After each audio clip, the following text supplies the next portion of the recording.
I have nothing to read. What do you mean you have nothing to read? I have nothing to read, but I have a video to show you. Marissa from Rhode Island. Are you changing the segment on me? Look, Does this I look have like no it power says to do that. Suze Video Mail? I have no power to do that.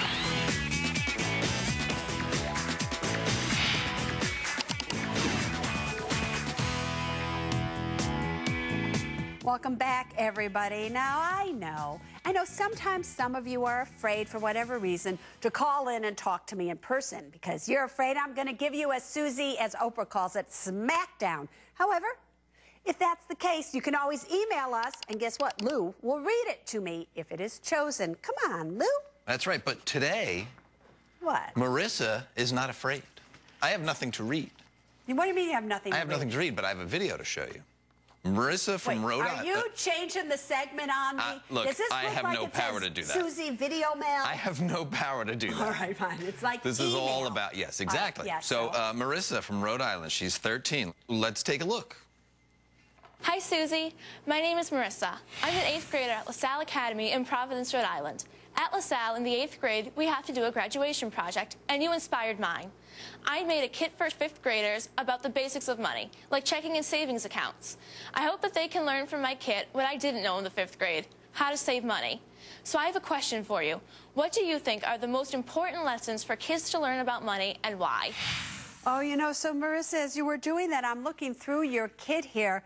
Wonderful. You should really be proud of yourself. So what do I think is the most important things for kids to learn about money? I think they need to learn that money will never define who they are.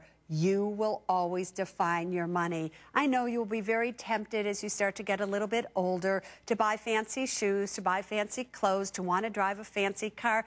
Don't fall into that trap. None of that really matters. All that matters is how you feel about yourself, and that when you do make money, you save that money for the future rather than spend it and waste it on all kinds of things. If you can just do that and never let yourself get into credit card debt ever, you will have a life that you enjoy living, that you work with rather than you're trying to run away from. That's what I think is the most important thing for kids to learn. I bet I would have been a good mom, huh? Absolutely. Do you think I would have been? I don't know. What, you don't know, yes, do you? no, absolutely. How would I really know? I'm a great aunt. Are you? Yes. Good. My little Travis and Sophia. Yeah. Travis can tell you at the age of 11. He's been able to tell you that forever. Look, the difference between needs and wants. And this kid you beat and it right Sophia, into. they both have I'm money sure you down. really... I have. I'm sure you really laid the law down. I most certainly have. I love those kids. Anyway. All right. That was an easy one for me. I'm going to go over. And this, I'm going to see if I can learn anything from it. All right, my dear Marissa. Right. And for those of you out there, you see, sometimes kids can teach us a lot about money.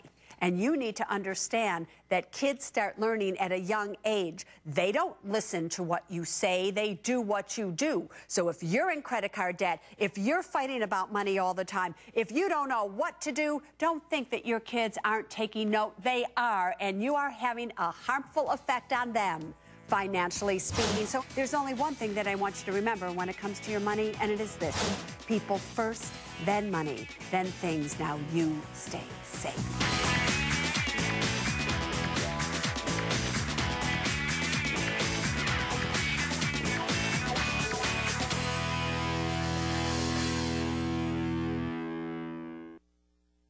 CNBC is Earnings Central.